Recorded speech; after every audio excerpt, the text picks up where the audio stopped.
이런 공제조합 같은 경우에는 적은 금액만 보상해 줄 수 있다고 답변하는 경우가 많습니다.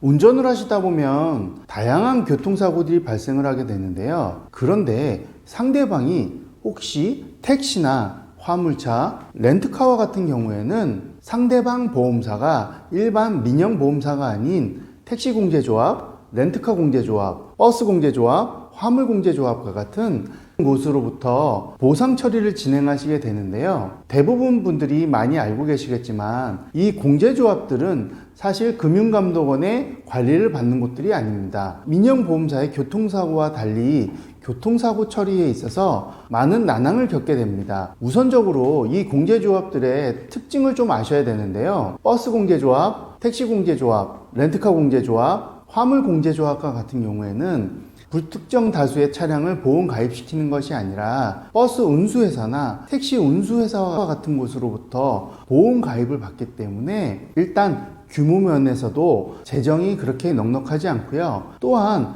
보험사고 처리 후 이 보험 가입자인 버스 운수회사나 택시 운수회사로부터 강한 압박을 받기 때문에 합의에 있어서 그렇게 능동적으로 대처하지는 않습니다. 또한 보험 약관을 기준으로만 보험금을 지급하려는 성향들이 많은데요. 많은 분들이 이런 택시나 버스와 사고가 나시고 나서 일정 금액을 보상해달라고 요구를 하시지만 이런 공제조합 같은 경우에는 적은 금액만 보상해 줄 수 있다고 답변하는 경우가 많습니다. 이는 아까 말씀드린 재정적인 문제도 있고요. 운수회사의 눈치를 볼 수밖에 없는 특징이 있기 때문입니다. 그러면 우리 피해자분들은 마냥 이 공제조합이 제시하는 금액만 받고 합의를 꼭 해야 되는 걸까요? 그것은 아닙니다. 이런 문제성들이 대두되다 보니까 2021년 7월 자동차 손해배상진흥원이라는 것이 설립하게 되었고 2022년 1월부터는 이 자동차 손해배상진흥원을 통해서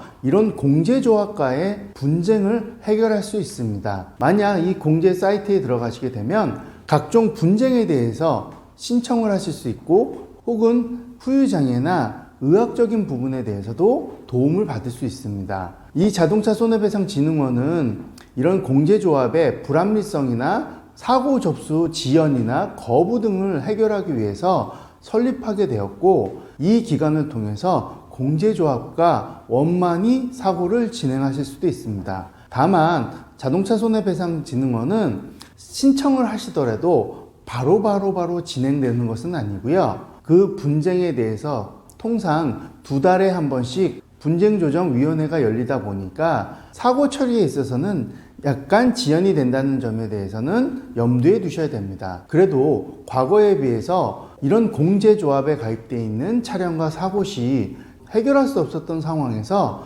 이런 자동차 손해배상진흥원이라는 것이 만들어짐으로써 그나마 도움을 받을 수 있다는 점에서는 정말 환영할 일입니다. 혹시 택시, 버스, 화물차 등과 같은 공제조합에 가입되어 있는 차량과 교통사고가 발생하셨다면 이 자동차 손해배상진흥원을 머릿속에 기억해 두시길 바랍니다. 오늘도 이 정보가 여러분들께 유용한 정보가 되었길 바랍니다.